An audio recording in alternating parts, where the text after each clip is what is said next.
Bienvenue pour cette troisième partie de la présentation jeunesse, partie que j'affectionne particulièrement parce que je pense que avoir des bons produits ou une possibilité de gagner de l'argent en mettant sur le marché des produits, c'est bien. Mais moi, ce qui me touche le plus, notamment, c'est de donner la possibilité aux gens de changer ce qui ne va pas. Et pour ça, on doit faire un petit préambule également sur l'économie et sur le travail. Moi, je suis quelqu'un de très occupé, j'ai un business qui fonctionne, je suis indépendant depuis des années. Mais je ne fais pas jeunesse pour vendre uniquement un bon produit autour de moi. Je fais jeunesse pour obtenir une réponse à certaines insatisfactions. Excusez-moi. Donc voilà. Donc le préambule, en fait, c'est qu'il y a un but qu'on a tous, c'est d'être heureux. Donc on voudrait trouver le bonheur d'une manière ou d'une autre, pouvoir avoir du temps avec nos enfants, etc. D'ailleurs, il semblerait que le confort et le temps soient deux facteurs qui contribuent fortement. Mais malheureusement, beaucoup de gens ont un certain confort mais n'ont pas de temps, et d'autres ont du temps mais pas d'argent, pas de confort. Donc dans l'ensemble, c'est pas facile de trouver cette solution idéale pour être heureux. Donc le souci est le suivant, c'est que pour atteindre une vie confortable, sans vouloir mettre l'accent sur le côté matériel des choses, exemple une belle maison, une belle voiture, aller en vacances, etc. Mais il semble que la majorité des gens doivent travailler dur et ils doivent travailler également longtemps. Donc, toute notre éducation, que ce soit au niveau de la famille ou bien notre éducation scolaire, etc., nous a poussé à vendre notre temps contre de l'argent. Et on nous a annoncé ça comme la sécurité. Et en fait, c'est pas du tout comme ça que ça fonctionne, parce que ça faisait partie notamment du passé, mais aujourd'hui, on n'est plus du tout dans ce schéma-là. Donc, il faut être réaliste, regardez les chiffres du chômage, regardez ce qui se passe un petit peu partout, en Grèce, en Italie, en Espagne, avec la crise immobilière et toutes les autres crises. Mais le système concernant le travail, en tout cas, lui aussi a changé et va encore changer, et c'est définitivement différent. Donc en tout cas, il y a deux certitudes, et c'est pas moi qui les ai inventées, c'est que les maladies vont empirer et vous ne pouvez compter que sur vous-même pour votre santé. Et la deuxième certitude, c'est que c'est pas le gouvernement qui va vous aider à réaliser vos rêves. Un mot qui est d'ailleurs devenu tabou pour beaucoup d'entre nous, parce que si on prend un cercle qui représente les rêves et un cercle qui représente les revenus, ben évidemment, les rêves, c'est un grand cercle, les revenus, c'est un petit cercle, donc les gens arrêtent de rêver parce qu'ils n'arrivent pas évidemment à pouvoir se dire qu'ils pourraient à un moment donné réaliser ce qu'ils ont envie de faire. Donc c'est tout à fait normal que vous soyez, je vais dire, dans une situation où ce mot devient tabou. Voilà, donc l'analyse en fait, c'est qu'il y a plusieurs types de jobs. Je ne sais pas dans quoi vous travaillez. Il y a d'abord le travail manuel, donc des gens qui ont beaucoup de courage et qui sont en général dans un métier qui est difficile parce qu'il est fatigant. Donc ça peut être une coiffeuse qui gagne très bien sa vie, qui a un très beau salon, qui est heureuse, qui est amie avec ses clientes. C'est le cas de ma belle-sœur par exemple. Mais il y a un jour de congé et ce jour on l'utilise encore pour faire différentes tâches. Donc c'est pas toujours facile. Et puis il y a des gens qui travaillent d'une manière manuelle. Comme les gens qui travaillent sur les toits, des maçons, des électriciens, etc. Vous entendez mon chien, désolé pour le bruit de fond, mais au moins ça fait partie de quelque chose de réel.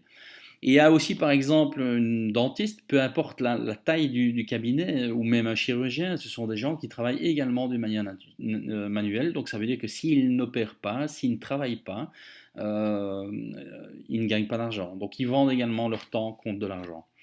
Et puis il y a toute la partie des employés qui finalement sont dans une course à la promotion, une course à je vaux mieux que un tel ou un tel, et puis il ne faut pas se faire remarquer, autrement on dérange directement les instances même supérieures parce qu'ils ont peur pour leur place. On vit de plus en plus dans des systèmes organisés, c'est pas facile, donc il y a des horaires, il faut pointer, il y a des rentabilités obligatoires, on gagne parfois moins en travaillant plus, même les gens qui sont nommés, donc il y a tout un tas de faiblesse également par rapport à ce canal de travail-là. On marche un petit peu sur un fil également. On ne sait pas si on va être gardé dans la fusion, on ne sait pas si on ne va pas être racheté par une multinationale qui vient de l'extérieur, on ne sait pas si notre business, le business du patron va changer, et finalement est-ce qu'on a un emploi qui est si sécurisé que ça. Donc voilà, vous savez, je connais des gens qui ont travaillé dans les photovoltaïques ou dans les poêles à pellets ou dans un autre domaine qui a été un carton pendant un an ou deux ou trois, et puis à un moment donné, boum, tout s'effondre, et on peut en citer tellement autour de nous. Alors, il y a un autre créneau qui est un peu dans le profil commercial. Donc, les gens qui travaillent pour vendre des voitures, pour vendre des photocopieurs, pour vendre tout un tas de choses, les délégués médicaux, etc. Ben, on s'aperçoit que c'est la course aux objectifs.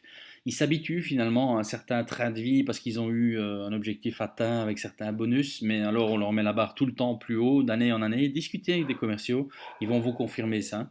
Et alors vous avez également, par rapport à ce canal-là, bah, finalement des habitudes qu'on n'arrive plus à tenir. Donc il y a un stress, une tension permanente. Parce que quand on vous met un objectif qui est de 8, et puis après de 9, et puis de 10, et puis de 12, vous devenez complètement fou parce que vous vous dites, mais où est-ce que ça va s'arrêter? Et le patron, il est comme ça. Il a besoin notamment d'avoir ce genre de résultats parce que son entreprise doit être absolument rentable. Autrement, il ne peut pas la garder.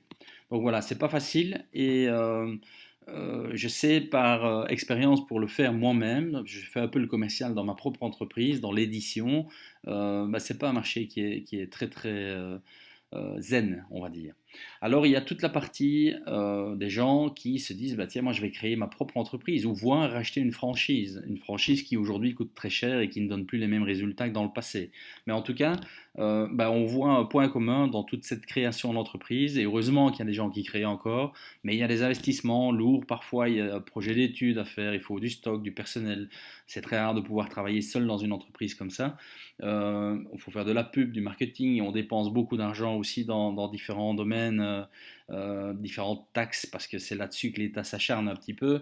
Et il y a aussi une prière à faire tous les jours pour ne pas avoir un concurrent qui s'installe juste à côté de chez vous. Donc voilà, d'une manière générale, les 4 grands types d'accès au job, hein, pour ceux qui ont la chance d'en avoir un, et qui ne sont pas tout roses aujourd'hui. Donc la vérité, hein, c'est que si je me permets d'être un peu direct, on se persuade que tout va bien, surtout quand on est en public, on appelle ça la façade sociale, hein, on est au barbecue et tout le monde est content de tout.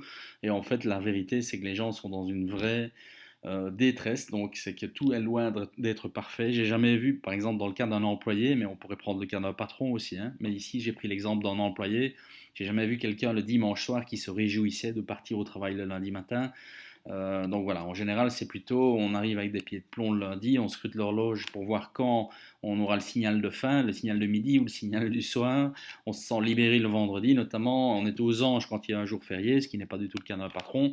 Et la vérité, de nouveau, c'est que la plupart vivent un réel emprisonnement. Donc ça, c'est un fait. J'espère que certains d'entre vous auront la franchise de reconnaître que si ce n'est pas leur cas, parce que des gens sont très heureux dans ce qu'ils font aujourd'hui, mais il y a peut-être d'autres insatisfactions, on va les découvrir. Mais en tout cas, reconnaissez qu'autour de nous, c'est un petit peu ce qu'on vit, ce qu'on voit. Donc, si on veut résumer tout ça, c'est que le plus souvent, on gagne notre vie à temps partiel, mais on dépense un temps plein. Donc, la vraie question, c'est est-ce que ça doit durer comme ça? Est-ce qu'on vaut pas mieux que ça? Est-ce qu'il n'y a pas une autre alternative, une autre possibilité? Et pourquoi est-ce que vous seriez éventuellement ouvert à un changement? Celui que je vais vous montrer dans cette dernière partie, c'est pour répondre notamment à une insatisfaction. On en a tous, d'une manière ou d'une autre, même ceux qui ne le reconnaissent pas. Mais les plus courantes sont souvent évidemment liées à l'argent, parce qu'on fait beaucoup plus de choses avec de l'argent. Au niveau des gens qu'on aime bien, on peut les gâter aussi, on peut se gâter soi-même. Il y a beaucoup de gens qui ont un manque de temps, donc ils ont de l'argent, hein, comme hey, je vais prendre ma coiffeuse, ma dentiste ou mon dermatologue ou bien mon garagiste, etc. Mais qu'est-ce qu'ils bossent comme des malades aussi, c'est incroyable. Donc manque de reconnaissance pour ceux qui travaillent chez quelqu'un d'autre. Il y a souvent une insécurité, j'en parlais dans les dias précédentes, on ne sait pas si on peut encore parier qu'on sera là dans 2 ans, 5 ans, 10 ans dans la même boîte, ce qui n'était pas le cas de nos parents ou grands-parents. Il y a beaucoup de stress, beaucoup de pression, beaucoup de lassitude aussi, de manque de perspective. Donc, est-ce qu'il existe une solution pour balayer toutes ces insatisfactions? Moi, je l'ai trouvée et je pense vraiment, j'ai la conviction de pouvoir vous montrer que c'est une possibilité, en tout cas au travers de ces 2 personnes admirables. Il faut regarder la vidéo notamment. D'ailleurs, vous savez quoi, ça dure pas longtemps, ça dure 3 minutes et je voudrais vous la montrer. Parce qu'avant de travailler dans une boîte, il faut savoir qui est à la tête. C'est très très important.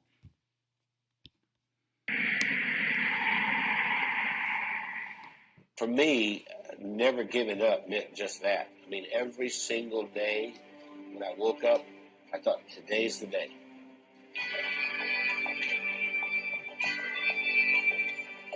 I was the second son in a sharecropper's family. And a sharecropper means that you don't own anything. I mean, you work for someone else who was the landowner. We had practically nothing. Everything was hand-me-downs from someone else. I didn't have shoes, and to this day, my toes are all grown under because I didn't have shoes. I remember I had this encounter with my mother, and I said, tell me you love me, and she didn't do it. And so I went down and I sat on this creek bank, and I thought, you know what? I don't care if anybody loves me. I love me. I made a list of goals that I wanted to accomplish, and they were laughable because I didn't even have 2 nickels to rub together. But my first goal was I was going to be a millionaire by the time I was 35. Number 2, I was going to have food to eat because we were always hungry. I mean, my little brother and I used to make mud pies to stop the hunger pains, and I was going to travel all over the world. Those were my goals.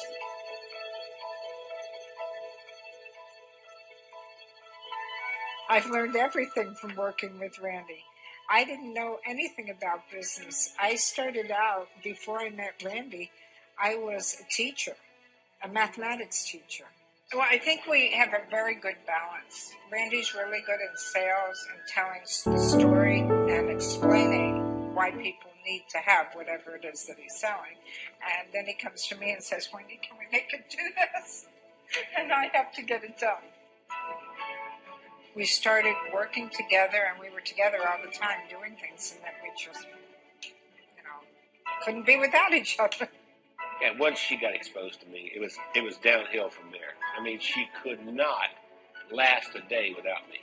That's probably true. That's what the COO does here. Does hair? She preps me. Spit on it, honey, like you used to do. I never. We retired a few times. Did he tell you that? We've tried retirement 3 times, but we never figured out exactly how to do it because we've worked all of our lives. We took a year and we traveled around the world. Then when the decision of the day became, where are we having breakfast? I thought, we're in trouble. If I were giving you advice and you were meeting Wendy for the first time, I would tell you, don't get your feelings hurt if she uses her phone while she's meeting with you. Hey, Kim. Hey, Chris. Okay. I'll see you in the morning. All right. Bye. Bye-bye. I kind of feel like a triage nurse at a hospital. And every week I go in and I reprioritize. No, I'm not approving that. I think what drives Wendy is her desire to be the best and provide the best of service to everyone. Awakened at 2:30 in the morning, and I hear this little and it's Wendy over there looking something up at 2:30 in the morning. And I'll say, why aren't you sleeping?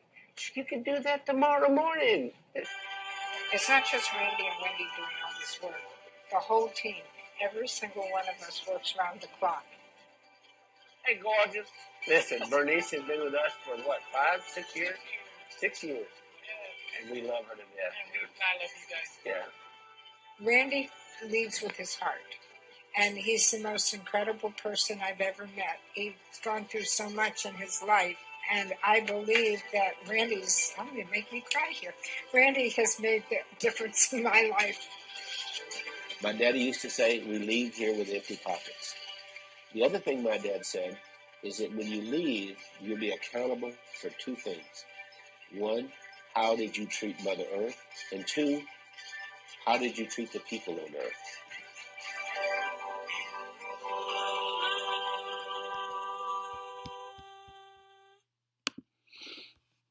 Voilà, donc vous avez découvert notamment les fondateurs. Moi j'ai été séduit par l'humilité notamment de ces gens. Donc c'est très important, je trouve, dans un marketing relationnel, d'avoir des vrais fondateurs qui représentent une entreprise familiale. Donc il faut comprendre que lui, il a travaillé toute sa vie aussi pour créer des programmes pour la NASA, etc. Il a vendu sa boîte à des centaines de millions de dollars, donc il était déjà riche sans devoir faire quoi que ce soit d'autre, d'où sa pension. Et puis après, elle était prof de maths. Ils ont recréé une autre petite société où ils s'occupaient notamment du back-office et des programmes en amont, si vous voulez, des autres marketing relationnels. Donc ils ont énormément d'expérience là-dedans, dans tout ce qui est calcul de commission et toutes ces choses-là. Donc c'est très très rassurant pour nous. Donc voilà, ce sont des fabricants, ils ont des usines, des entrepôts énormes, ils fabriquent tous leurs produits et ils cherchent des clients. Donc ils auraient pu travailler avec des grossistes qui trouvent des commerces, des pharmacies, etc. ou un canal traditionnel, ou par la presse ou les magazines spécialisés, ou par la TV, on voit beaucoup ça, hein, Télé Achat, ou par le web. Donc il y a énormément de gens qui investissent dans des sites internet qui font le travail pour eux. Donc ils n'ont pas choisi aucun de ces canaux de distribution, mais uniquement le marketing relationnel. Donc il y a un énorme pourcentage qui est reversé à l'ensemble des gens qui font finalement ce qu'ils font depuis 5 ans, parler de ce qui fonctionne bien autour d'eux et pour lesquels ils sont rémunérés. Donc on est aujourd'hui dans un marketing qui a bien changé, on est dans un 2.0 comme on appelle dans le métier. Donc il y a l'arrivée des réseaux sociaux, de toutes les possibilités techniques aujourd'hui avec les smartphones et toutes les tablettes, les ordinateurs très rapides aujourd'hui. On peut envoyer la preuve, mon enregistrement d'aujourd'hui, on peut envoyer une information dans le monde entier, dans n'importe quelle langue d'ailleurs, avec des traductions, c'est incroyable. Voilà. Donc la compagnie a été fondée le 9 du 9 2009 en Floride. C'est une entreprise familiale qui travaille en fonds propres. Ils sont leaders dans l'innovation de produits anti-vieillissement, donc c'est une niche qui est bien particulière et c'est une société qui a la plus forte croissance, notamment dans le monde, parmi les autres sociétés de marketing de réseau. Il faut savoir qu'il y en a des milliers et d'ailleurs, Madame Lewis a reçu le prix d'une des femmes les plus influentes de la profession. Je crois que c'est l'année passée ou il y a 2 ans. Donc c'est assez fou pour une société aussi jeune. Presque 1 million de distributeurs aujourd'hui. Ils ont fait dans le courant du mois de juin 2015, c'est-à-dire le mois passé, 116 818 nouveaux distributeurs. Donc essayez de comprendre pourquoi autant de gens de tout horizon différent, que ce soit des avocats, des docteurs ou bien des gens simples qui travaillent dans une entreprise dans tel ou tel poste, rejoignent cette activité aujourd'hui. Donc on est loin d'être seul. Ça a créé 120 millions de dollars de chiffre d'affaires en juin. Ça veut dire 5 millions de francs belges, presque 1 million de francs français si on parle à l'ancienne. C'est assez incroyable sur un seul mois d'activité au mois de juin. Donc on ne peut pas faire ça avec des mauvais produits, avec une société qui n'a pas de gestion. Donc au mois de juin, ils ont versé presque 60 millions de commissions. Alors, ils ont reçu également aux États-Unis, il y a beaucoup de concours de ce type avec des prix, notamment où il y a des sociétés comme Google, Cisco et compagnie. Donc, ils ont reçu 6 American Business Awards, 12 Tele Awards. Donc, ils ont vraiment la main sur pas mal de choses, notamment meilleur plan de marketing, meilleure vidéo. C'est la meilleure croissance dans l'industrie. Voilà, il y a beaucoup de prix et de choses qui sont rassurantes pour chacun d'entre nous. Donc avant le marketing de réseau, souvent on a une vie qui est un petit peu agitée, où il y a beaucoup d'insatisfaction, et après on peut avoir un peu de bien-être. Il faut travailler entre les deux. Les gens oublient que avant de recevoir, il faut faire et il faut être. Donc être, faire, recevoir, c'est 3 choses différentes. Donc on ne change pas les règles dans ceci, c'est pas une pyramide, c'est simplement un système qui vous donne beaucoup plus de possibilités et de latitude. Mais en tout cas, j'attire votre attention sur 2 choses. Il est différent. Et c'est ce qui m'intéresse dans cette industrie. Quand on est dans le traditionnel, on travaille d'une manière permanente pour avoir un revenu qui est temporaire. Alors qu'en marketing de réseau, multi-level marketing, marketing à paliers multiples, ça dépend comment vous voulez l'appeler, mais certainement pas une pyramide, vous avez ici un travail qui est temporaire, qui peut durer quelques mois, quelques années peut-être, mais pas beaucoup, si vous vous donnez de l'action précise dans le business, mais pour avoir un revenu qui, lui, est permanent. C'est tout à fait différent. Donc traditionnel, permanent pour avoir un revenu temporaire, multiniveau, travail temporaire pour avoir et obtenir un revenu qui est permanent. Et de même, c'est beaucoup mieux d'avoir des profits qu'un salaire, parce que les profits, ils peuvent travailler également pendant que vous dormez. C'est ce que d'ailleurs Warren Buffett, qui vient de racheter Duracell, l'entreprise de piles, pour 5 milliards, je pense, de dollars, a dit, si vous ne gagnez pas d'argent pendant que vous dormez, notamment, vous allez travailler jusqu'à la fin de votre vie. Warren Buffett a 51 sociétés. C'est un des hommes les plus riches du monde, un des 3 hommes les plus riches du monde, et il a notamment, de ce que je sais, 3 entreprises qu'il a entièrement financées dans le marketing du réseau. Donc c'est loin d'être un imbécile. Alors par rapport aux produits qu'on a vus, est-ce qu'il y a un marché par rapport à ces produits-là? Est-ce qu'on doit créer ce marché ou est-ce qu'il existe déjà? Il existe et on a une grande facilité par rapport à ça, parce que ça représente 400 milliards d'euros pour le bien-être et notamment plus ou moins 25%, donc une centaine de milliards d'euros, donc on est quand même dans des sommes exorbitantes pour l'anti-vieillissement, ce dans quoi nous sommes leaders, vraiment leaders. Donc certains analystes parlent également d'une explosion possible jusqu'à 1000 milliards dans l'anti-vieillissement dans les 10 prochaines années. Donc, il faut savoir que chaque fois qu'un produit est acheté ou se vend, il y a un parallèle par rapport à une aide pour les enfants, donc aussi bien dans l'éducation, dans les agencements, dans le fait de nourrir les gens un peu partout en Afrique et aussi dans d'autres continents. Donc, il y a une vraie solidarité, une vraie œuvre caritative qui est derrière Jeunesse. C'est Jeunesse Kids. Vous aurez l'occasion également de regarder ça sur YouTube. Il y a des milliers de photos, il y a des vidéos également, mais ils aident à nourrir des millions d'enfants de par le monde. Et nous aidons par notre activité également au sein de Jeunesse. Voilà, la tradition est également assurée puisque Scott Lewis, qui est presque né depuis qu'il travaille en tout cas dans le marketing de réseau, donc c'est très rassurant d'avoir un dirigeant qui connaît son boulot, mais il va j'espère en tout cas dans les prochains événements vous séduire parce que c'est quelqu'un qui a une grande vision, il est d'ailleurs responsable de ça, mais il a engagé tout un tas de directeurs jeunes qui sont expérimentés quand même et qui travaillaient dans d'autres entreprises dans le passé. Donc il y a un vrai leadership au niveau du corporate dans cette entreprise. D'ailleurs, il livre des produits aujourd'hui dans 114 pays, je ne sais pas si vous vous rendez bien compte, c'est pas facile. Il y a un service client dans toutes les langues. Vous avez des bureaux magnifiques un peu partout. Il y a 36 bureaux matériels officiels aujourd'hui. Je ne parle pas des bureaux virtuels, hein, je parle vraiment de bureaux où il y a des bâtiments avec des employés installés dans chaque pays. Donc il y a un nouveau quartier général de jeunesse qui est même pas encore tout à fait inauguré d'ailleurs. Donc c'est un bâtiment énorme dans lequel il y a plusieurs espaces distributeurs où on peut inviter des gens. Cette société va atteindre dans les semaines qui viennent 1 milliard de dollars. Donc c'est plus que Google dans les 5 premières années ou Facebook. Je ne sais pas si vous avez envie de jouer la parallèle, mais c'est assez fou. Et il faut bien comprendre que ce n'est pas une société américaine qui débarque en Europe comme des cow-boys. Ce qui est en train de se passer chez nous, c'est l'ouverture d'ailleurs d'un bureau officiel au Portugal, ouverture d'un bureau officiel en Pologne. Ils sont également entrés, depuis la semaine passée, on a eu l'annonce dans Jeunesse France, notamment FVD, Fédération de la Vente Directe, donc pour avoir un statut VDI pour les gens. Donc je ne rentre pas dans les détails, mais c'est très important, c'est un signe de long terme et rassurant en tout cas pour les francophones. C'est un nouveau également directeur France, Ali, qui a été nommé. Il y a un nouveau directeur pour l'Europe, Alex. Il y a une construction d'un tout nouveau centre logistique à Amsterdam et on parle d'une grosse réunion où je vous invite à prendre note et y être absolument le 17 et le 18 octobre 2015 à Paris pour Jeunesse University où il y aura les fondateurs, les médecins, différents leaders un peu partout qui vont transmettre beaucoup d'informations qui sont essentielles notamment pour votre réussite. Voilà.